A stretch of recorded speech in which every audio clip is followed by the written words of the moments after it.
everyone! Hello! Hi again, it's me, Pinky! Welcome back na naman sa aking channel. Kumusta? Yes, I miss you all. It's been a while. I hope and pray that everything is well. And yes, we may have different struggles lately, but laban lang sa buhay, no? Let us continue to hang on to God's goodness and mercy. And as we face another year, yes, let us shield ourselves with positivity in all things that we do. Right? Especially in handling our personal finances and our hard-earned money. Something that still a lot of people nowadays, failed to give importance to because of the lack of financial education. No? So the lack of knowledge and understanding on financial education is really causing a lot of Filipinos really to retire poor and even struggle when it comes to financial matters. No? And speaking of financial matters, by the way, guess what? You don't have to be an expert in personal finance. Yes, or have a big investment portfolio to be what? To be financially secure. All you have to do is to give what? To understand. It is important to understand the basic of financial planning, however.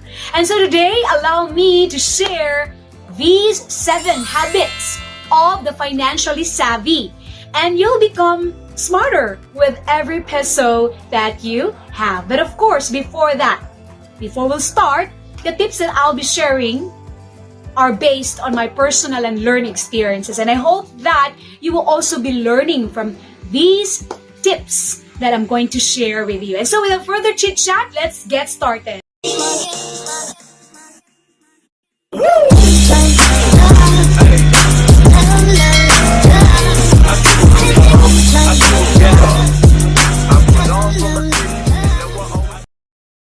Now, how to manage your hard-earned money wisely? First, make a plan. Having a financial plan is about more than figuring out how much of your paycheck is left after the bills are paid. Now, your plan starts with thinking about what you are going to do, what you really want to do. For example, you should have a goal with you, like, do you want to travel or, say, own a business? Being successful, whatever that means to you, starts with what? Having a clear idea of where you want to go. And then planning to get there. So what are you going to do? Creating a budget is the key part of any financial plan and will help you achieve your goals and stay focused. Alright? If necessary, if it's really necessary, look for resources that provide budgeting or other money management tips. No? Another one, number 2, save for the short term. Do not put yourself into a situation wherein you have to rely on credit for any unexpected expenses. One of your top priorities should be building up your emergency savings. So as guide, experts recommend saving at least 3 to 6 months worth of your living expenses. Now, if you are, say, planning any larger financial purchases, like, for example, a home, a car, consider setting up a separate savings account for these. So big tickets, like, for example, big ticket items, like going on a vacation with your loved ones, are much more enjoyable if the whole thing is already paid for and you aren't racking up credit card debts. And of course, the third tip is invest for long term. Saving for retirement should be another top priority to consider. When investing long term, you may want to get financial tips or attend any financial literacy seminars and guidance from a professional advisor. That would be nice. You may want to start saving as much as you can, as early as you can, to maximize the compound interest you can make. I'll give you one concrete example. Say, for example, you want to invest in Kaiser International Healthcare Builder. This is actually a program, a 3-in-1 program that will solve your three, major financial needs. Long-term healthcare, your life insurance, and your investment. Now, why healthcare? Okay, to provide you healthcare, no, when you retire or when you stop working. No, I mean, someone to take care of you when you get old. Now, your healthcare is covered beyond 60. Now, what makes this one very beautiful is that the healthcare, no, your healthcare program is when a person gets, if you get sick, say for example, God forbids, it is a health fund. But if not, it becomes your savings. Insurance, of course, to protect your family if God calls you too soon. Diba? We do not know that. I mean, something that is inevitable. So this will serve as your insurance protection, which will help replace your income, help finance your children's education, and pay your debts, etc. Diba? Instantly. So life insurance is instant money. Anything that happens to you, God forbids, the plan is considered paid. O, diba? And investment to generate continuing income. Wow! For you when you retire. So letting money work for you. Passive income. So you get more, of course you get more than double of what you paid, no, when the plan matures. And this becomes your emergency fund, no? Money you can use for in any emergency, no? So once, of course, the policy matures. Another one, the fourth one, is use credit wisely. Using credit responsibly is an important part of a sound financial plan because your credit score impacts your ability to make almost any big financial purchases.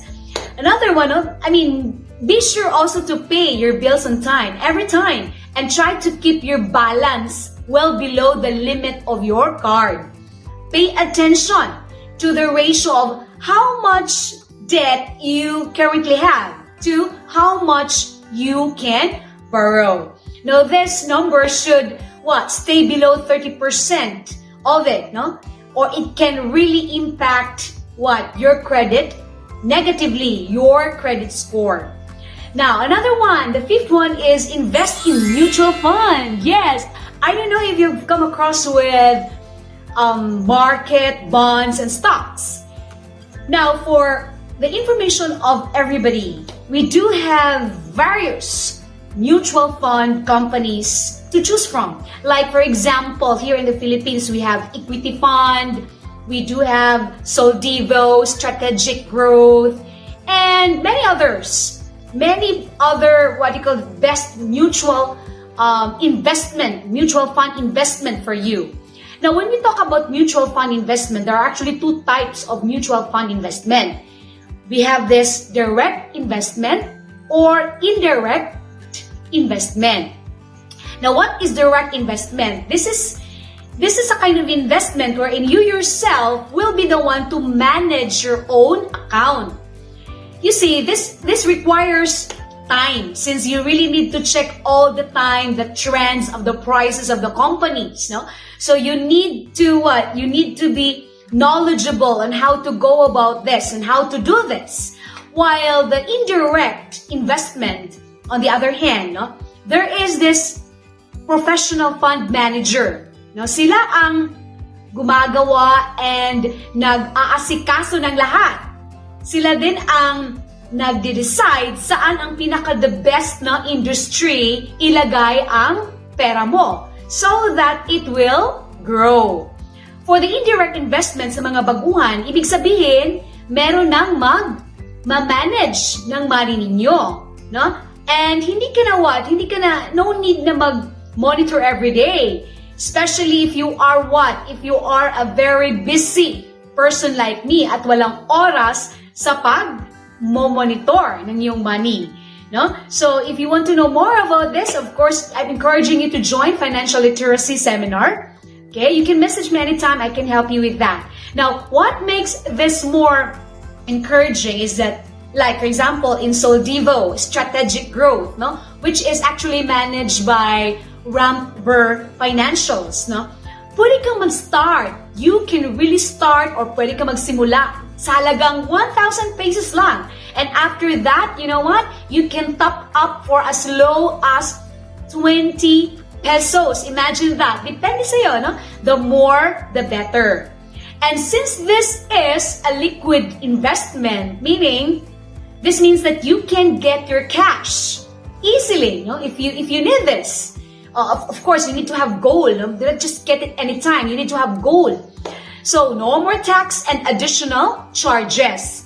Ang isa pang advantage ng mutual fund ay naka-diversified ang investment mo. No? Dito sa mga blue chip stocks, no? Like example, Jollibee, PLDT, BDO, Ayala, and a lot more. No? So, regulated din ito. Regulated ng Securities and Exchange Commission or also known as SEC ang mutual fund na mga ito. At may batas na pinatutupad tulad ng Investment Company Act, Republic Act, no? 2629. So this is really legit. You don't really need to worry. And of course, the sixth tip is treat yourself. One of the biggest mistakes people make when getting their finances in order is becoming too strict. Now, if we constantly deny ourselves the things that we love the most, we will eventually cave into the pressure and make mistakes, no? So when considering how to manage, all right, your money, the savviest financial minds will tell you that you have to make room also for, indulgences, no? In the budget to stay on track. What I mean is set yourself up for success, celebrate wins, little wins, big wins, small wins.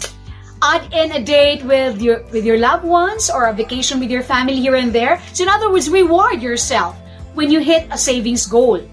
With an ice cream perhaps, with a movie, no, with your friends and families. And of course, don't forget to thank God for whatever blessings you have. Share your blessings, o diba? And of course, the last but not the least is never give up in learning. The world of finance is complicated, but money is a necessary part of life, right? You don't have to understand everything. But in order to stay financially secure, you need to keep learning about tools and resources, no? You can take advantage of everything that is laid out for you. Like say, for example, attend in financial classes, financial literacy, no? To make what you have or work for you, no? Take stock of what you already have in mind, then build on with this with books, classes, or say savings advice from professionals, no?